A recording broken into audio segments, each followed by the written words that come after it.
All right, for today's video review, we're going to be taking a look at Transformers Beast Wars Deluxe Class Silverbolt, the last of our deluxe fusers here to check out on the channel. And obviously, Silverbolt was the only one of them that actually showed up in the Beast Wars cartoon itself. And yeah, this is a pretty good figure. It definitely holds up. I'd say it's pretty obvious that like once they got to this year in the toy line, this is when they really started to make the show models very, very closely match what the toys were. So as a result of that, the toy actually is fairly accurate to how he looked in the show. Really, it's just sort of like, oh yeah, he could be a little bit bigger in comparison to the other figures to match how he was on the show. He could have a bit more paint. Maybe the wings could be more articulated, but otherwise it's pretty spot on. We are getting a new Silverbolt. We've started seeing images of it in Legacy United next year as a Voyager class figure, and it's nice to see that they are staying fairly accurate to the original toy. It looks like it mostly transformed the same way. It just again is a bit bigger, has a bit more paint, and has more articulation, which I definitely appreciate because that's really all you'd want to have it be the most accurate to the Beast Wars cartoon. But yeah, no, pretty nice mode here. He turns into the combination of a wolf and a hawk, I want to say, or an eagle, some kind of bird, obviously. But yeah, no, I think it works pretty well. He's got some nice painted detail. I like the way that the head sculpt came out with this kind of like faded black on the front, and then they do all of that on the back side too to really like pick out the wings. I'd say that's where the majority of the paint budget on this guy went, is just like doing this nice wing pattern, and it definitely works out in his favor. But yeah, in terms of articulation in this mode, there's nothing at the head, unfortunately. The front legs are on ball joints. These will just end up being the robot mode legs, so they can rotate around like that. Hinge at the knee. And then both of the toes and the heel piece move independently, but you can kind of move them in tandem as well so they can hinge back and forth. So you can get it in a bit more of like a claw grabbing pose. I usually tend to try to leave them level with each other because these end up being the feet in robot mode, and it gets really annoying if you're having to like readjust where the heel sits on one versus the other. So I usually just try to leave those in place. And then the back legs here are also on ball joints. These will end up being the robot mode arms. And then there is a hinge at the knee, but it kind of like brings this forearm section that's sitting inside the thigh with it. So you can only bring it down about that far and keep it looking realistic. Otherwise, it kind of like pops out like that. So, you can hinge it that far, but it kind of messes with the look of the leg there. So really, that is your kind of relevant range there.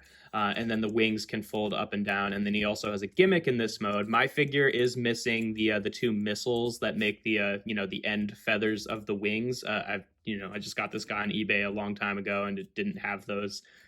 Which is how I got it a bit cheaper, which I was fine with.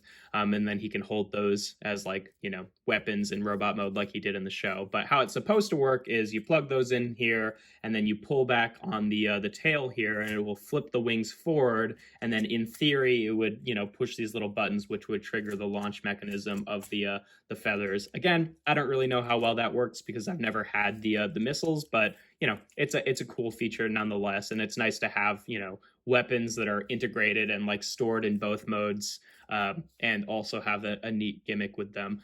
But obviously the one caveat with that is that's part of the reason he doesn't have more articulated wings and they're just like constantly spread out to the side, is because it has to make room for that mechanism. So I'm glad to see that they're doing something a bit different for the new one that they're going to be doing.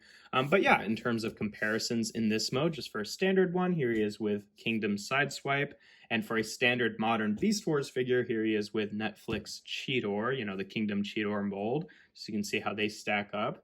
And then here he is again, or for the first time, I should say, with the other deluxe Fuzors from the Beast Wars toy line. So we got the two Maximals in the middle there, and then the two Predacons on the outside. And yeah, they're a good looking group. Obviously, he's kind of the odd man out just because he's the only one to show up in the show, and then the other three were kind of like a trio in the comics. But still, I think that they all four look pretty cool together.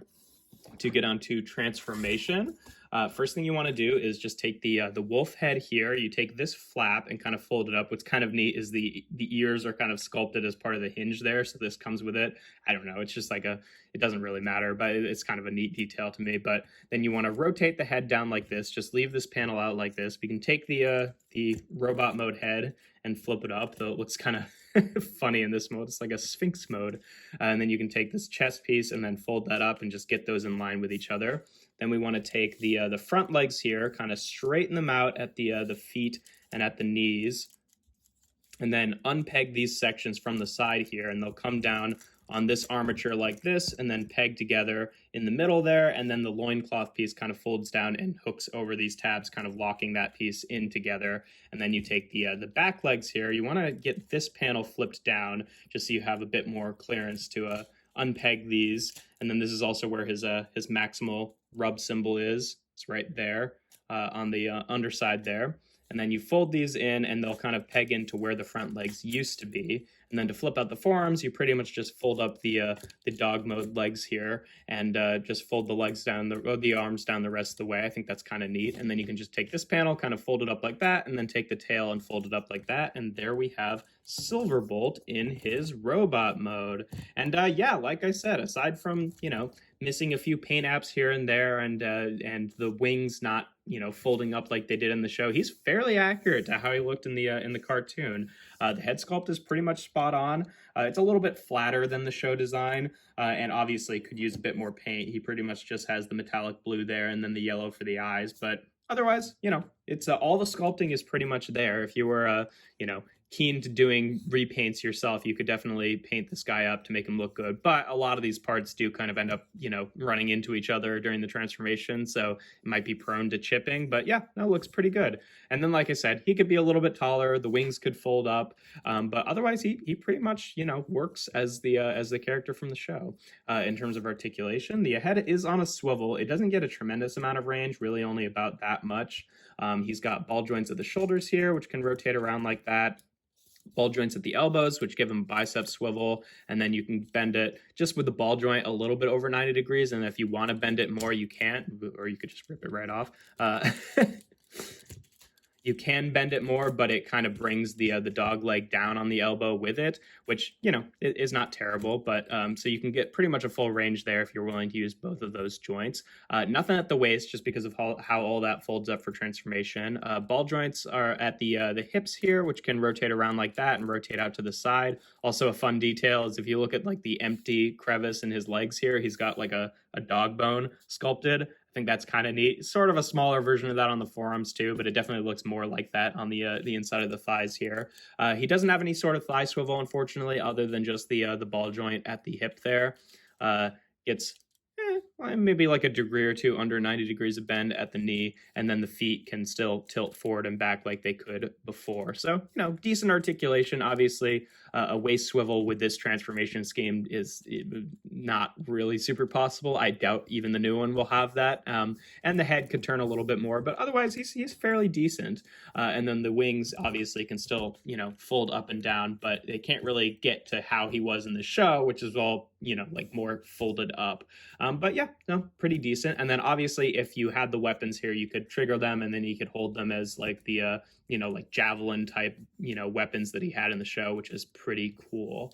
In terms of comparisons in this mode, here he is again with Kingdom Sideswipe and then the Kingdom Cheetor mold, just so you can see what looks like some average size modern deluxes there. And you can see he's pretty much on par. He's kind of a little bit taller than Cheetor at the eye line, whereas in the show he really was a bit bigger than that. So it's nice that they're doing him as a Voyager figure. He's one of those figures that he kind of sits in the weird in-between between being slightly taller than most of the deluxe characters, but not as tall as most of the Voyager figures. So like, hopefully he'll be kind of a short Voyager in the new version, but we'll see how that works when they do it. Here he is again with the other deluxe Fuzors with Sky Shadow and Torka and Injector there, just so you can see what the full set of the four of them looks like together. Weird bunch of freaks, but I'd say he's distinctly the most normal out of the four of them.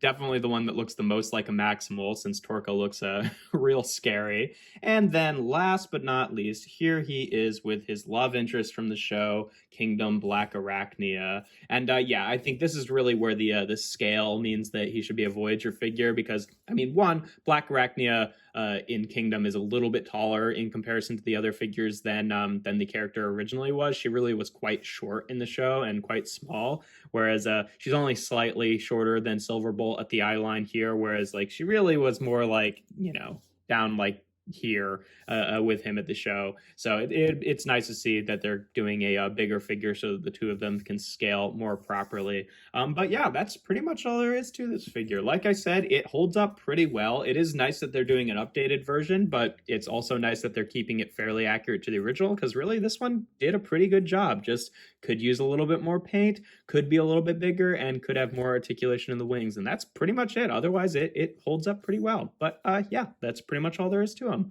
If you enjoy my videos, make sure to leave a like and consider subscribing to the channel. I do reviews every Tuesday, Thursday, and Sunday. Make sure to check me out on my Instagram account. That's toys.n.art.